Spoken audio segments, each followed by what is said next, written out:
Hello everyone, Zane here and welcome back to my channel. In this video, I'm going to pretty much be showing you guys how to become a Dragoon. So in order to become a Dragoon, you actually have to pick up his base class, which is Lancer in the Gridania City-State and the Lancers Guild, or by becoming it when you first create your character. Now Lancer / Dragoon works off the strength stat. It also works off of critical hit, determination, skill speed, and direct hit. Those are pretty much their substats. Their main weapon of choice is the lance, or a spear, whatever you want to call it. They also do piercing damage.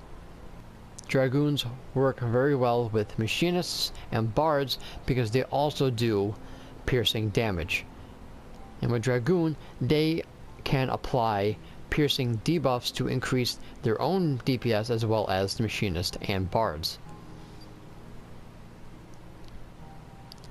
Alright, so Dragoons have three different rotations. They have their DPS rotation, their debuff rotation, and then their AoE rotation, even though the AoE rotation only has two abilities to it. So the first rotation is the DPS rotation, which includes True Thrust, Vocal Thrust, and Full Thrust, which I'll demonstrate here.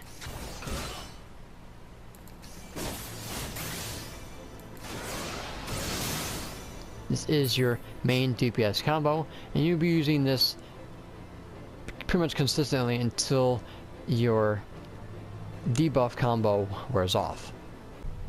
Your debuff rotation includes Impulse Drive, Disembowel, and Chaos Thrust. Disembowel applies the piercing debuff to your target, and Chaos Thrust applies the dot. So let me demonstrate, and Chaos Thrust has to be done from the rear to do maximum damage.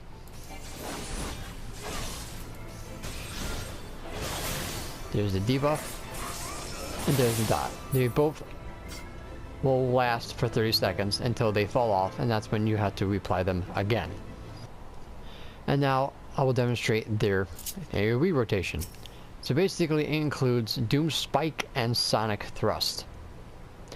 Doom Spike and Sonic Thrust is a line AoE, and due to the changes to it, it has a wider range and a bigger hitbox, so you'll be able to hit more enemies at once.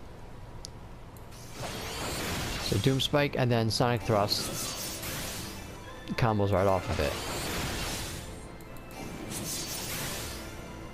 Pretty damn cool. Doom Spike and Sonic Thrust have a little bit of a side effect, which increases your Blood of the Dragon gauge, which I will talk about that later in the video. So now that I basically showed you guys all the basic rotations of Dragoon, now I'm going to be going over the abilities that you'll be having as a Dragoon. So, you have a couple of them, which mostly are your jumps, but also I have a couple of buffing abilities. So Dragoon has three different jump attacks. The basic jump, which has an animation lock, basically because when you use it from wherever you're jumping from, you hit the target and then it backflips back to where you started from, and you won't be able to move until your animation is done, which I will demonstrate and do from a little bit of far distance. Jump and it reverts you right back to where you jumped from. You also have Spine Shatter Dive, which is a stun jump that teleports you straight to the target, and once you hit the target, you'll be able to freely move. There is a slight stun lock on it, but it's not as bad as jump. So I'll demonstrate here. The minute you see the animation, you are free to move. Your third and final jump is going to be Dragon Fire Dive. This is a AoE jump which does fire damage, but unfortunately the fire damage does not do anything significant. And it has the same effect as Spine Shatter Dive, except without the stun. You'll be able to move immediately after the animation is done.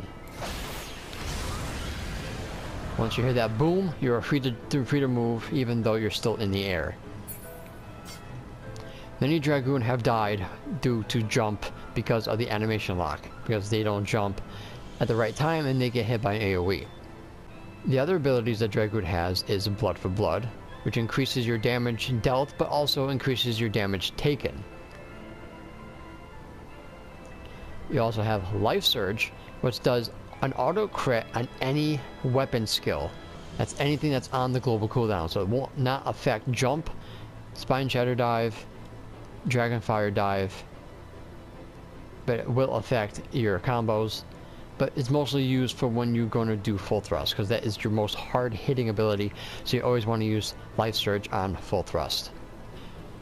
The other ability you have is Mirage Dive. Mirage Dive is an ability that only activates once you use a jump ability, except Dragonfire Dive. So let me demonstrate. Jump. You get Dive Ready, which you have 15 seconds to activate Mirage Dive. And it can be done from any distance. It has an animation lock, but it's very, very short, so you'll be able to combo it with other abilities. That also has been reduced when Stormblood first came out.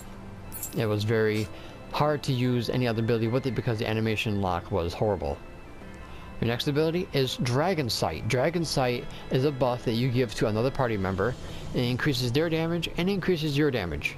You get more of it than your partner, and it also has a range. Once you are out of the range of your partner, the tether will break, but the effect will, but the icon will still be on each other. So when you go back into range, the effect goes back on. So if you get apart, it does not fall off. It just stays on you, but you won't benefit from it. The other three is Battle Litany, which basically increases your critical hit rate of yourself plus anybody around you. It does have a range, so if anybody is out of range, they are unfortunately not going to be able to get it. You also have Blood of the Dragon, which increases damage on all jump attacks except for Dragonfire Dive, and also allows you to use Gyrskogul, which is also an ability. It does a line AoE for pretty decent amount of damage. And you have your aggro reducing ability, Elusive Jump. It basically does exactly what it says. You will backflip out of range. Make sure that you don't do it if there is a arena that you can fall off, such as Titan or Leviathan when the arena gets the rails torn off. You can easily jump to your doom. Now let's talk about your cross-roll actions. Now each ability has its usefulnesses, but you can't take them all. You only are allowed 5 different abilities. Yeah, Second Wind, which just increases your HP. The cure potency varies with your current attack power. Diversion, which is another aggro reducing ability. You have Goat, which gives you a TP regeneration on any other party member for 30 seconds. True North eliminates all of your positional requirements. Arm's Length, which nullifies knockbacks. If you are struck, the person or the enemy gets a 20% slow, which is nice. Invigorate, which is just regains 400 TP. Feint, which reduces the target's dexterity and strength, so it's best to use on primals that use mostly strength attacks. Leg Sweep, which just is a basic stun. Bloodbath, which increases your HP, or converts damage into HP, a portion of it. And Crutch, which removes bind and heavy from a target party member other than yourself. So basically, you use whatever ability works well with whatever fight you are using. Now, as for traits, you pretty much have your Enhanced Strength, which increases your strength by 8 for each one. Lance Mastery, which allows you to do Fang and Claw, and Whirling Thrust, which is the 4th tier combo, which will be talking about in a little bit. And Life of the Dragon, which changes your Gyrskogul into Nastron once you open up the Eye of the First Brood comes with the Dragon Gauge, which again I will be going over in a little bit. So those are your traits. So Dragoon also has a buff ability, which is applied when you use Heavy Thrust. Heavy Thrust is an ability that gives you a 10% damage increase. Now if you do it from the flank of the target, the damage of Heavy Thrust will be 190 damage potency. It does not matter where you do Heavy Thrust, you will get the buff. It used to be you only had to do it from the flank to get the buff, but now they changed it to where no matter where you are, it will give it to you automatically. So I'll demonstrate. As you can see, it has a 30-second timer, and you'll be reapplying this when it gets dangerously low to expiring. You want to have that up, disembowel, chaos thrust up at all times. Maintaining it is going to be the difficult part. So now let's talk about Blood of the Dragon. Once you activate Blood of the Dragon, your Dragon Gauge will appear on your screen. Every time you do Whirling Thrust and or Fang and Claw, the blood gauge will increase. Also, if you use Doom Spike and Sonic Thrust, it also will increase. Now, in order to do Whirling Thrust and Fang and Claw, you have to have Blood of the Dragon up. These two will activate once you do Chaos Thrust and or Full Thrust. Which one activates depends on which rotation you are using. So let's go ahead and show you. If you're using the DPS combo, you will get Fang and Claw, which has to be done from the flank or the sides to do maximum damage. Lance Mastery allows you to do both in succession, so if whatever you do first, you will get the next one right after it.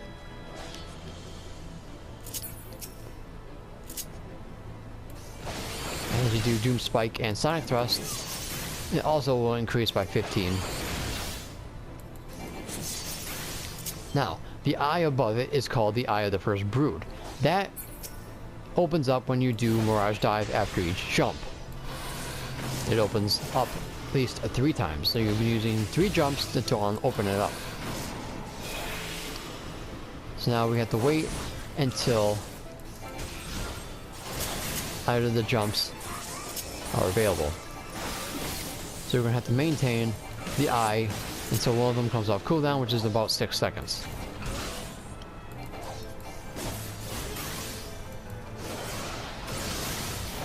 It's up, so we'll use the last one, and now it opens up completely.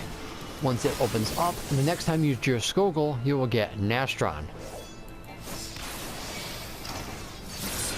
Nastron is replaced with your Skogul, but its timer is reduced to 10 seconds. You want to make sure that you have at least 25 seconds. Otherwise, you will not be able to get 3 Nastrons with Life of the Dragon. Because that is the way to optimize it. You have to have at least 25 seconds to get at least 3 Nastrons to do maximum damage. You do the first one as it activates. The second one will be at 15 seconds, and then the next one will be at 5 seconds. A lot of people would recommend that you get up to 30 seconds to get the maximum time out of it. But if you cannot get it to that point, do it around over 20 seconds. So you'll be able to get out 3 Nastrons. And when the Nastron gauge empties, you will revert back to Blood of the Dragon, and then you will repeat the cycle all over again. Now, if you go into Nastron below 20 seconds, don't worry, it will automatically default to 20 seconds. You just won't be able to get a 3rd Nastron out, so you'll only be able to do 2. So basically, Dragoon is you're pretty much going to be going back and forth to the rear and to the flank to do your rotations. make sure you always hit heavy thrust from the side. Always make sure you hit chaos thrust from the rear, and make sure you do wailing thrust from the rear and fang and claw from the flank. Now, if you do not do those abilities in the proper position, you will do less damage, but it won't be as punishing because they unfortunately nerfed the penalty for not getting your positionals done right. So don't worry about dropping a lot of DPS if you don't get into the right positions, because sometimes it's hard to get into them. So don't feel like you're not contributing to the DPS of your group just because you can't hit your positionals. Now, Dragoon's full potential doesn't really unlock until you hit level 70. So basically from 1 to 50, you pretty much have the basic rotations for Dragoon. And from 50 to 60, you'll be introduced to the 4th tier combo and Jir Skogul and Blood of the Dragon, so you'll be able to practice that from 50 to 60. From 60 to 70 is where Dragoon really opens up with Nastron, the Mirage Dive, the jumps, and everything comes in, and everything ends up coming together smoothly at the end, which you hit 70. So Dragoon's pretty much only drawback is that it's pretty simple and boring up to, I would say, level 60. There's not really much you can really do, so it can be quite boring. But don't worry, once you hit level 70, everything becomes more high octane and a lot to do. So don't feel like giving up on Dragoon just because it's a little bit boring from 1 to 60. So I'm pretty much going to be showing you guys all these abilities, well, most of them, and how they are performed in a combo and as a rotation. So we're going to double weave this in, apply your damage buff up, your debuffs, weave in jumps in between with Mirage Dive.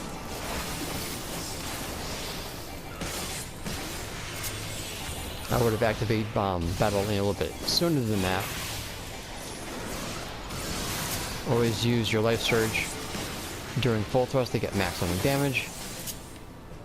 Reapply heavy thrust when needed, and disembowel and chaos thrust.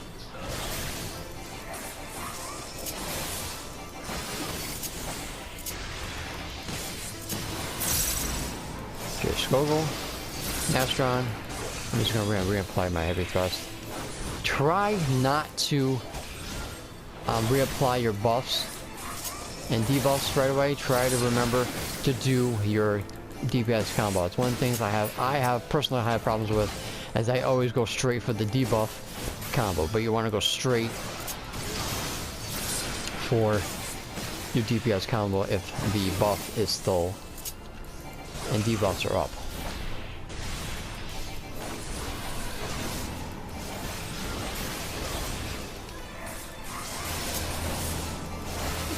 And of course, try to use Jir Skogul immediately when it's up,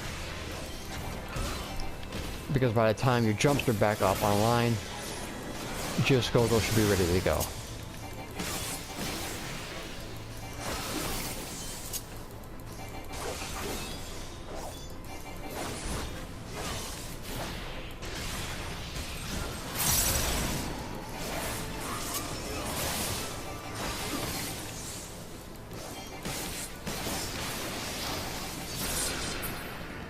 And pretty much there you go. That's pretty much what I kind of use as my opener, and that's how I pretty much maintain Blood of the Dragon, Life of the Dragon, my buffs, my debuffs.